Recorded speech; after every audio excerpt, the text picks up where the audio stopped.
Hello, everyone, and welcome to English Pod. My name is Marco. My name is Catherine, and today we have an elementary level lesson for you. This is about fixing things. That's right. So sometimes in our office or in our house, some small things may break, like maybe the door or the air conditioning. So in this case, we need to call a special guy to come and fix it.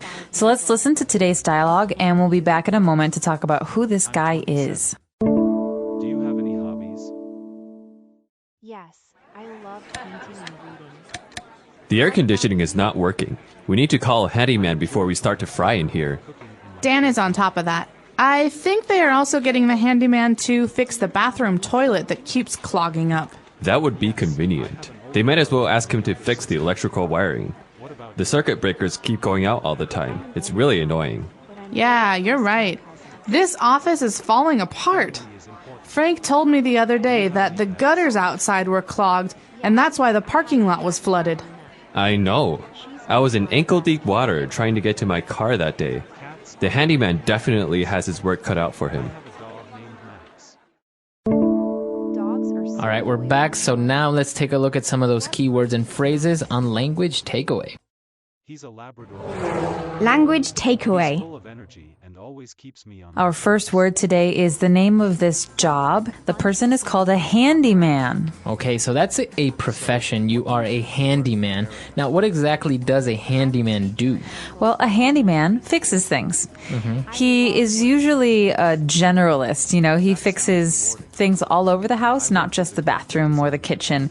So he can just fix things that are a little bit broken. But if, for example, your car needs a new radiator or it needs a new important part, you would take the car to someone who's more experienced with cars. But in the case of a handyman, if anything's broken, he can generally fix it. Okay, so as Catherine explained, basically a handyman just does any type or many types of general work of things that may be broken around the house or the office. We had a couple examples of these in today's dialogue, didn't we? What was that first one? Kind of gross. Yeah, well, he had to fix the air conditioning, but then he also had to fix the bathroom toilet because it kept clogging up.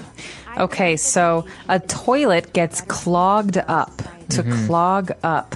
What does this mean? So it means that something is blocking the way of, the water being able to go out. So the water doesn't go down. Right. And sometimes if the toilet is really clogged and someone tries to flush the toilet again, the water comes onto the floor and it's very dirty and very gross. That's right. So actually, maybe sometimes in the kitchen, pieces of food may fall into the sink and it may clog up the sink. Okay, so to clog up means to block or to get in the way of. That's right. And apart from the toilets being clogged up, he also may have to take a look at the circuit breakers. All right, so this is not about water or about plumbing. Circuit breakers have to do with electricity. And in this case, that box in your apartment or near your apartment that controls the different circuits. So sometimes if the lights go out, pew, Right. You know that you have to check the circuit breaker and make sure that the circuits are all working properly. That's right. So the circuit breakers are kind of like a protection from too much electricity, and that's why they go out. And now for our final word on language takeaway, something that also got clogged up at their office, we're talking about the gutters. All right, so many people's houses have gutters, or sometimes an office building will have gutters. These are trays on the roof of a house or a building that will catch the water when it rains. Because, sometimes rainwater can be very, very heavy. And it's dangerous on your house, on the roof of your house, because it can hurt the roof. But if it comes into this gutter, into this little tray, then it will come down and fall on the ground. So these are a way to protect your roof. But these often get clogged up with leaves and with garbage. That's right. So they're like small little ways or little roads, if you want to call them, where the water can go and escape and go into a specific place. We have them on the sides of roads as well many times. So gutters you find on the ground. Sometimes you find them on the roof of a house, but those are a little bit different. The gutters on the ground are basically pathways for water to come down. Because if there's no gutter, then all of the water is on the road, and it can flood very quickly. That's right. And so this is a way for the water and even the garbage to go on the side of the road and not be in the way of the cars. That's right. You see them on highways and roads very often because you don't want the road filled with water, so these gutters are a small path where all the water will fall into it and escape safely from the highway. That's right. All right, so that's all the time we have for language takeaway. Why don't we go back, have another listen to the dialogue, and we'll be back soon with Fluency Builder. Italian restaurant in town. That sounds like fun. I'm looking forward to it. The air conditioning is not working. We need to call a handyman before we start to fry in here. Dan is on top of that. I think they are also getting the handyman to fix the bathroom toilet that keeps clogging up. That would be convenient. They might as well ask him to fix the electrical wiring. The circuit breakers keep going out all the time. It's really annoying. Yeah, you're right. This office is falling apart. Frank told me the other day that the gutters outside were clogged, and that's why the parking lot was flooded. I know. I was in ankle-deep water trying to get to my car that day. The handyman definitely has his work cut out for him. I'm 27. Do you have any hobbies? Now let's take a look at 3 key phrases on Fluency Builder. Painting and reading. Fluency Builder. What about you? Well, this first phrase is a phrase that I like to use, and I do use it very often. We heard that Dan is on top of that. All right, so we need to call a handyman in here, and he says, nope, Dan is on top of that. So to Okay. be on top of something, what does it mean? Well, when she says Dan is on top of that, she's basically saying Dan is taking care of this, or Dan is already calling the handyman to come and fix it. So you are aware of the problem and you're trying to solve it. Okay, so don't worry. You don't have to call the handyman. Dan is on top of that. Dan will call him. Right. So to be on top of something is to make sure that something is done. So you could say, Marco, I hope you stay on top of that project because it's very important. Right. Or don't worry, the report will be finished on time. I am on top of that. Great. All right, now moving on to our next phrase. They were talking about all the problems that this office has, and the person said, well, they might as well ask the handyman to also fix the electrical wiring. Okay, so this phrase "might as well" it's kind of hard to understand, I think, sometimes. Basically, what the speaker is saying is that while he is doing this, he can also do something else. Mm-hmm. Okay, so he's here. He can fix many things. He might as well also fix the electrical wiring. Right, so taking advantage of the fact that you are already doing something or you are already here, you can start doing something else as well. Or maybe we could say this in a different context, like, we're going to order a pizza for lunch.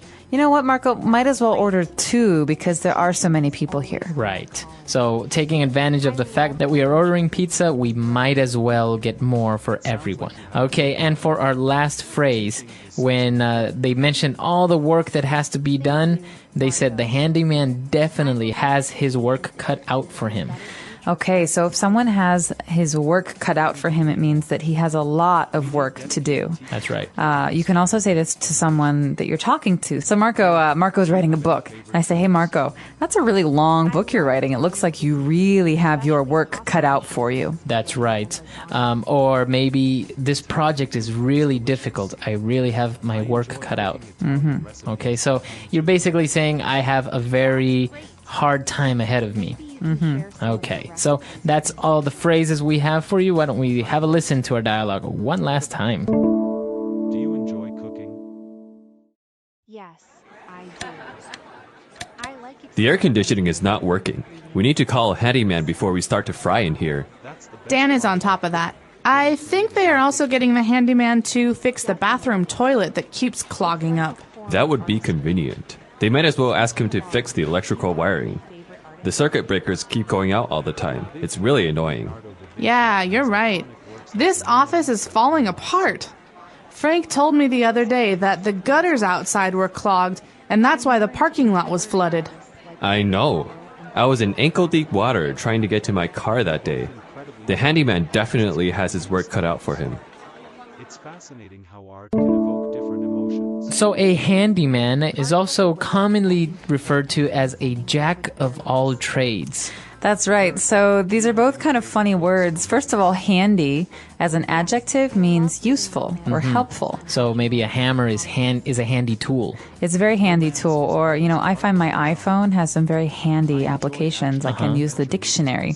Right. So a handyman is someone who's helpful. He can do many things. But a jack of all trades is very special because it means he is a person that can do basically any job. Right. So sometimes in offices, people may have someone that they may refer to as a jack of all trades. So he may fix the computers. He also knows a little bit about marketing and does many odd and random things around the office. That's right. You could say my friend Paul, he's a jack of all trades. He can fix a car. He can cook. He can, fix a door or a window, but he can also sew. So he's a jack of all trades. He has many, many skills. That's right. And talking about these skills, being a handyman is not a profession per se. It's actually a trade. That's right. And so we say this because it's something that you normally do with your hands, and you don't have to go to university to study it. You maybe have an apprenticeship where you study by working. And it's one of a few very, very important trades like being a plumber or an electrician. But a handyman is more general. Like we said, you can do many different things. That's right. So very interesting. There are many trades out there. Maybe you can come on the site and mention some of these that you may know. Like, for example, a very well-known trade is a cobbler, a person that makes shoes, right? Makes shoes or It's a very fixes weird shoes. word, though, because Yeah. shoes and cobbler don't seem to have much to do with each other. Yeah. Well, many trades like this. I know before there used to be blacksmiths.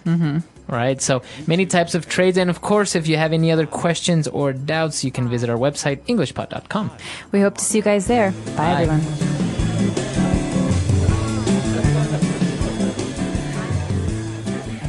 Nice to meet you. Hello, everyone, and welcome to English Pod. My name is Marco. My name is Catherine, and if you've been following along with us recently, you'll know that we have a series about interviewing in English. And so today we have the very last episode of that series. That's right. Today is the last part of our interview series, and we're basically just saying goodbye. And, doing some other things when you're leaving an interview. It's very important, the things that you say. That's right, because this is the last thing that you're going to do in the interview, so it's what your interviewer will remember. So let's take a listen to today's dialogue, and we'll be back in a moment.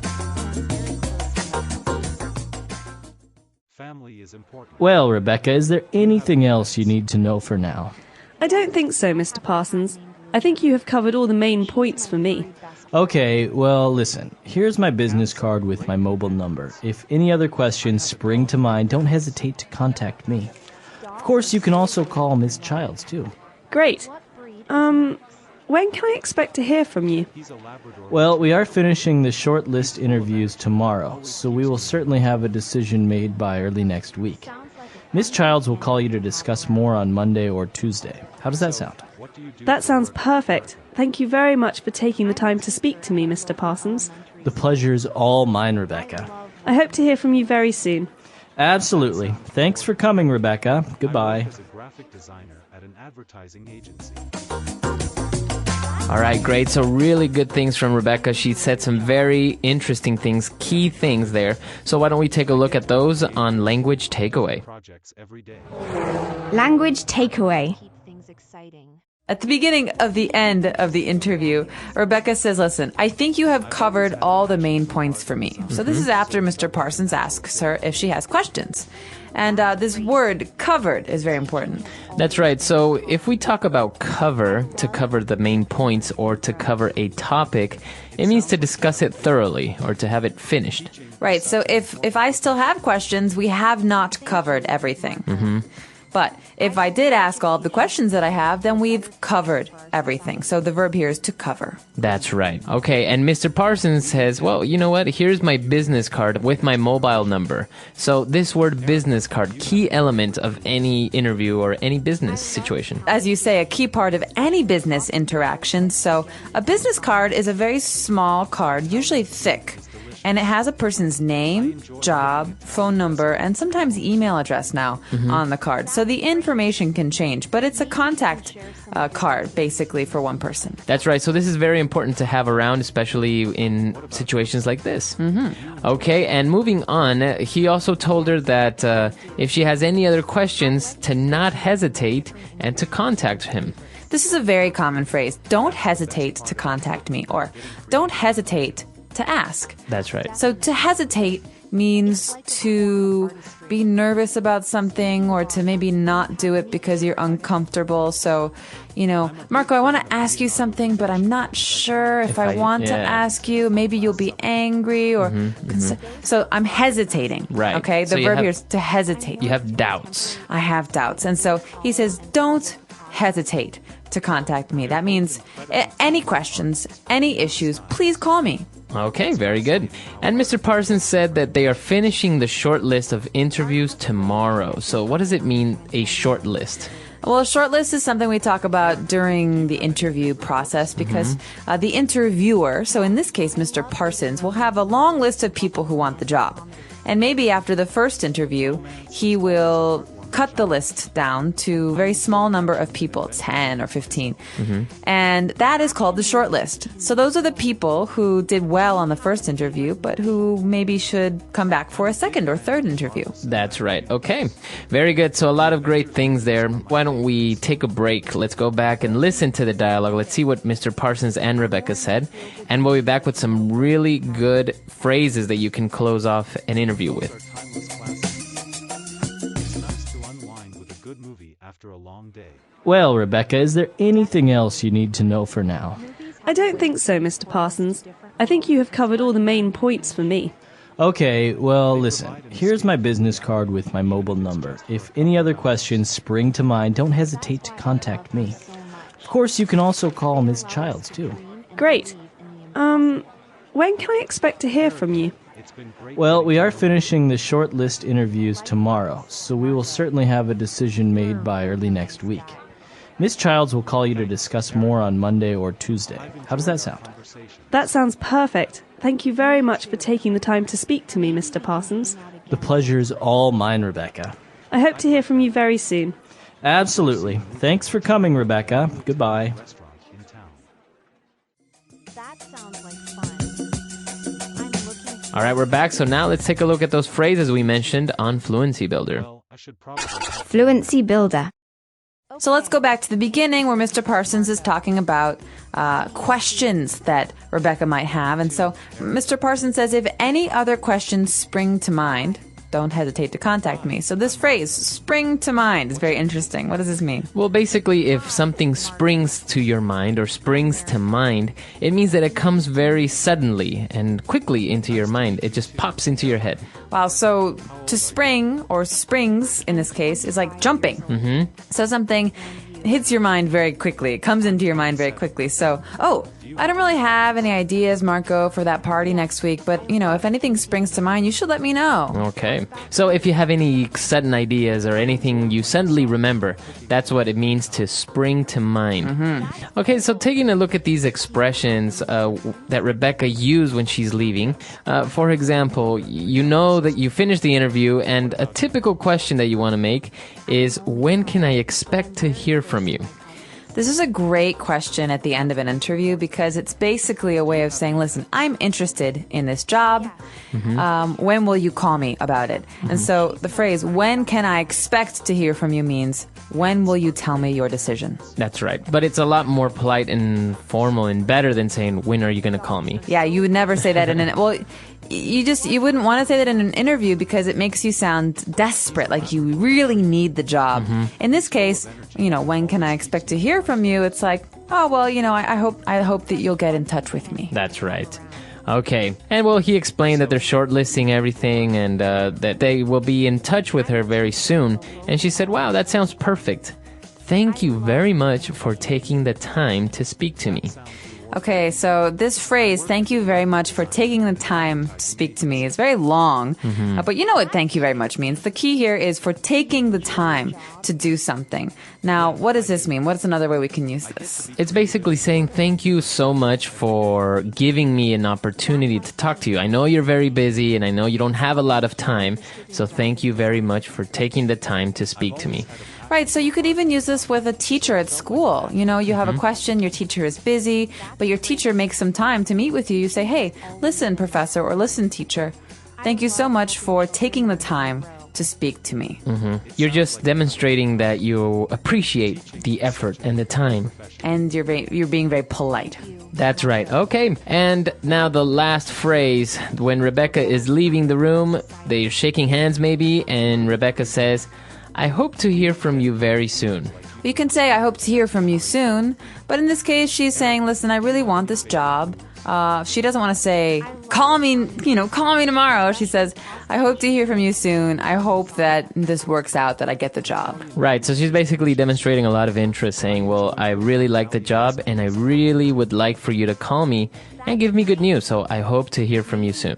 Exactly. So let's listen to today's dialogue one more time, and we'll be back in a moment to talk a little bit more about how to end an interview.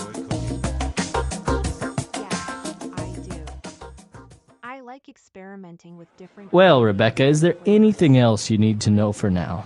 I don't think so, Mr. Parsons. I think you have covered all the main points for me. Okay, well, listen. Here's my business card with my mobile number. If any other questions spring to mind, don't hesitate to contact me. Of course, you can also call Miss Childs, too. Great. When can I expect to hear from you? Well, we are finishing the short list interviews tomorrow, so we will certainly have a decision made by early next week. Miss Childs will call you to discuss more on Monday or Tuesday. How does that sound? That sounds perfect. Thank you very much for taking the time to speak to me, Mr. Parsons. The pleasure's all mine, Rebecca. I hope to hear from you very soon. Absolutely. Thanks for coming, Rebecca. Goodbye. Do you have any favorite books or movies? So this is a great way of ending an interview. Rebecca did a really good job. And I think there are a couple of suggestions or tips that you would like to give our users. Yeah, well, one of them is don't, at the end of the interview, ask the person if you have the job. They'll say, we will be in touch, or thank you so much for coming in. But if they don't say, we would really like to have you join this company, then you probably shouldn't ask. You should say, when can I expect to hear from you? That's more polite. Because I think a lot of times if you didn't get the job, it makes the interviewer feel very uncomfortable. But also it's just a polite thing to do. So be careful with that. And I've also been told from people in business that if you do receive a job offer, don't accept right away.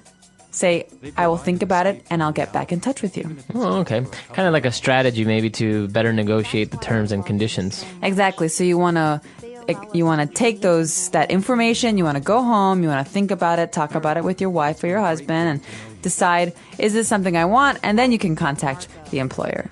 Right. Yeah, I think that's a very good idea. And also, I think it's not a wise thing to call or contact the employer asking if you've got the job or asking if they have any news yet, because I think that can be a little bit annoying. But if they say, we will be in touch on Tuesday, and it's a week later and they never got back to you, send a follow-up. Of course. A follow-up is an email or a letter or even a phone call where you say, listen, I'm really glad I got to meet you today. I hope that we have the opportunity to work together in the future. Please be in touch. Sincerely, and then your name. Kind of like a reminder. It's a reminder, like, I want the job. Here's my information. Let's do this. Or at least if I didn't get the job, let me know that I didn't get it. Yeah, exactly. All right, so a lot of great advice here, great things coming, and we'll be back again with another series. We're going to have a presentation series, so be sure to keep an eye out for that. And if you have any other questions or comments, we're always at englishpod.com where you can find us. We'll see you there. Bye, guys. Bye.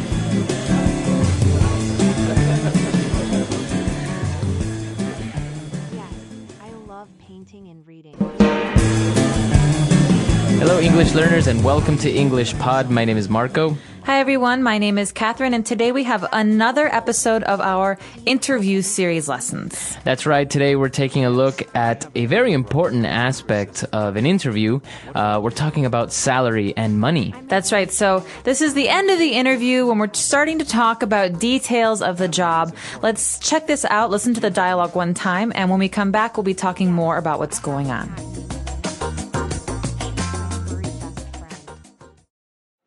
Cats are great Okay, well, I'm sure you have a number of questions to ask me regarding the position. Yes, well, Miss Childs did give me an overview of the position over the phone, but there were some details I'd like to clarify. Well, feel free to ask me anything, and I'll try to fill in the details. Could I first ask about the remuneration package? Yes, of course. That's quite an important point, isn't it? As a junior sub-editor, we offer a starting salary of 150,000 Hong Kong dollars per annum. This doesn't include a generous housing allowance also. I understand. And are there other bonuses included?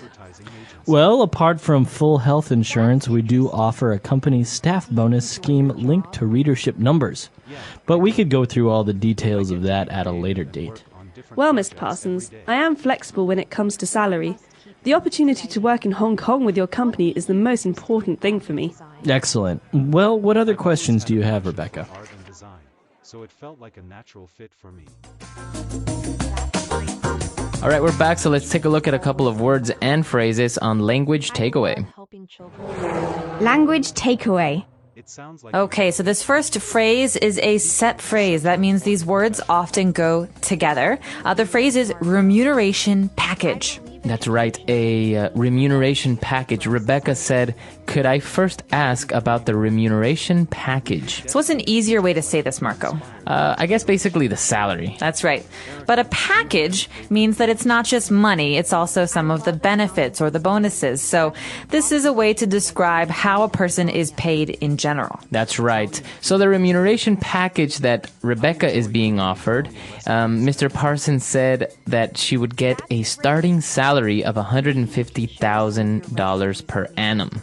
Okay, so this phrase, starting salary, is another fixed phrase. We have a lot of these today. That means these two words go together, starting salary. So salary is easy. It's the amount of money you make either per month or per week or per year. But what is a starting salary? How is that different? Well, basically that's the money that you would start earning in the company, but obviously with time it could change and you can get more money. So this means that you will start making this much money, but it's possible that in the future you will make more. This is the starting salary. That's right. And well, of course, as we said, it's $150,000 Hong Kong dollars per annum. So now we're specifying how often you're getting this money per annum. So if it were per month, this might be a lot of money. That's right. But this is how much money she will earn per year, per annum. This comes from Latin. That's right. So per year. So this is the remuneration package. She's getting, not only is she getting $150,000 per annum, she's also getting a housing allowance. Okay, so many of us had allowances when we were children. This means the money that your parents gave you each week, $5 or $10. Well, a housing allowance is a little bit different. It means the money that your company gives you per month or per year to pay for your apartment or your house. That's right. So obviously the company is saying that, look, we're going to give you a certain amount of money for you to pay for your house. You don't have to really pay for your house. We'll pay for it.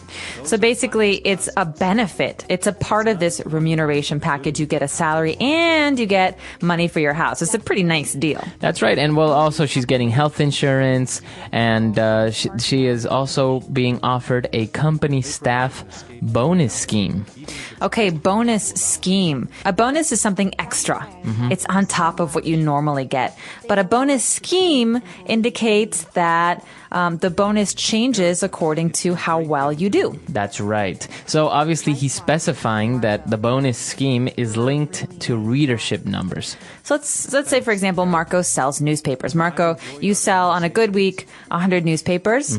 If you sell 150, you get a bonus of $10. That's right. But if you sell 200 newspapers, you get a bonus of $50. That's right. This is a scheme. The numbers change. Very good. So all of this that we've just talked about, to be it clear, is our remuneration package. We're talking about a salary, we're talking about a housing allowance, health insurance, and even a bonus scheme. So a package can include these things and much, much more. CEOs get bigger remuneration packages. They do, and if you have children, sometimes a part of your package is education costs for your children, or a car, or computers, things like that. That's right.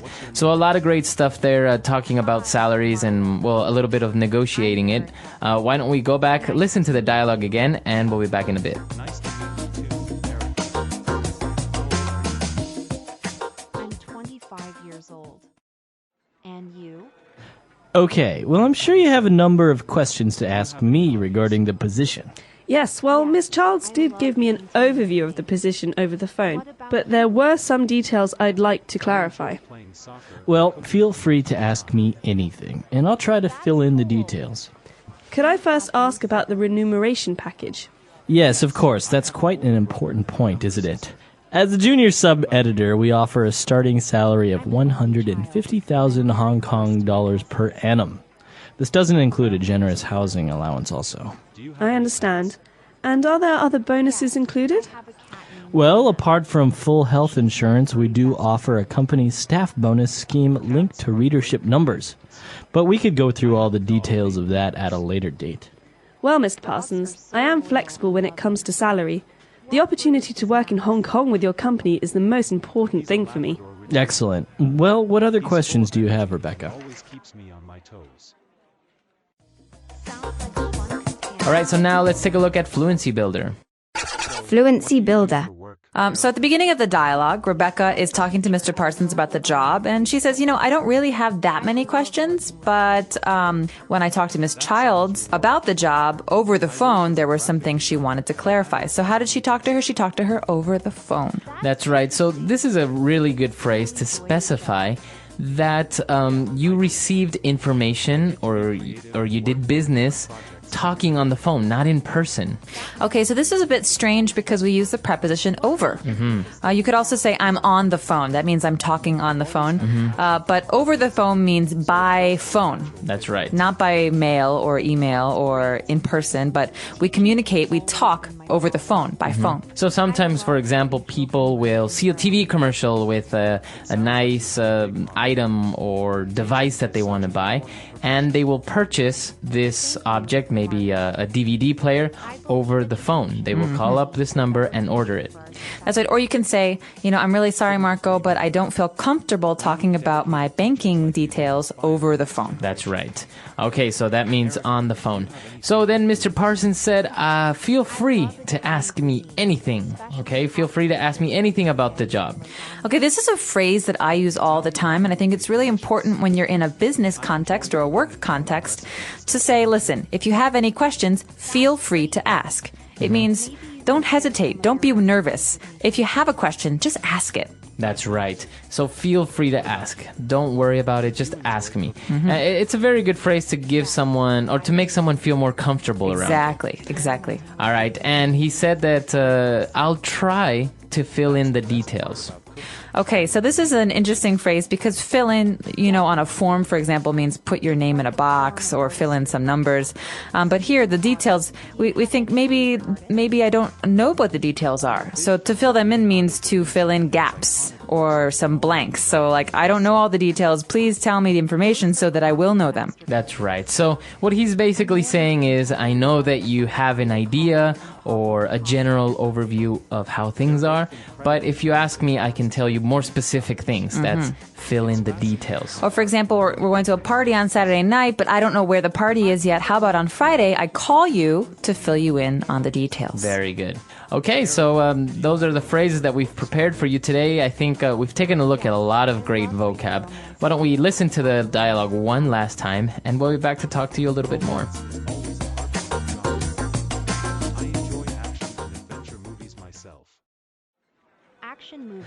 Okay, well, I'm sure you have a number of questions to ask me regarding the position. Yes, well, Miss Childs did give me an overview of the position over the phone, but there were some details I'd like to clarify.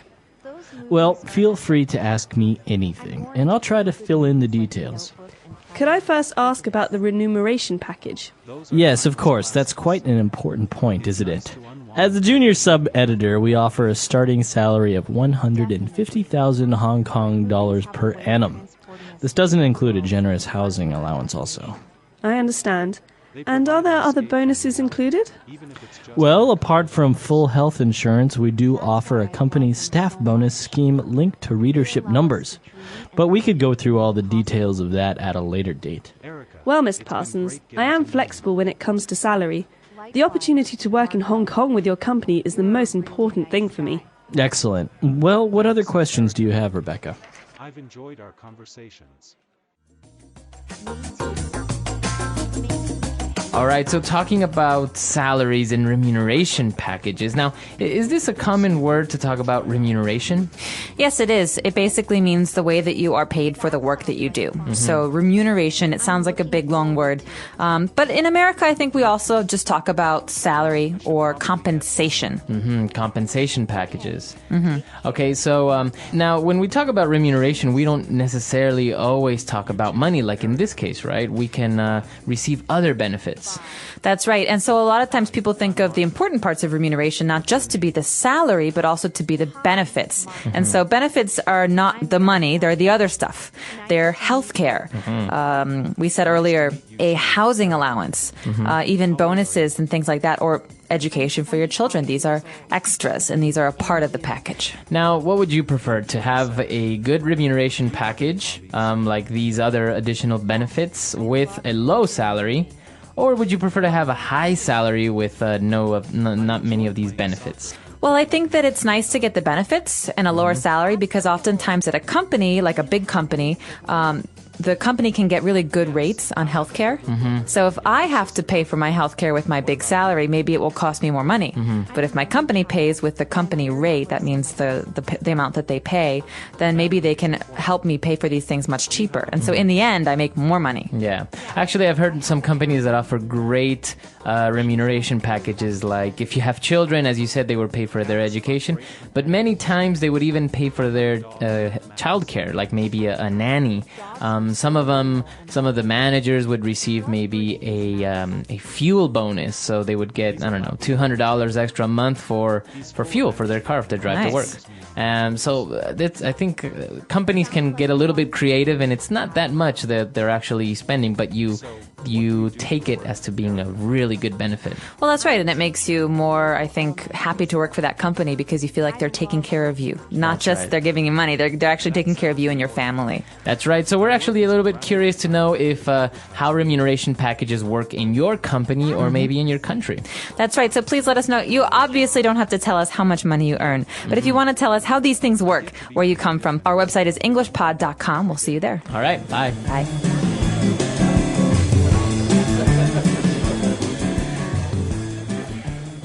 I've always had a passion for art and design, so it felt like a natural fit for me. That's great. Teaching has always been my calling. I love helping children learn and grow. It sounds like you have a big heart. Teaching is such an important profession. Thank you, Marco. I believe education is the key to a better future for our society. Couldn't agree more.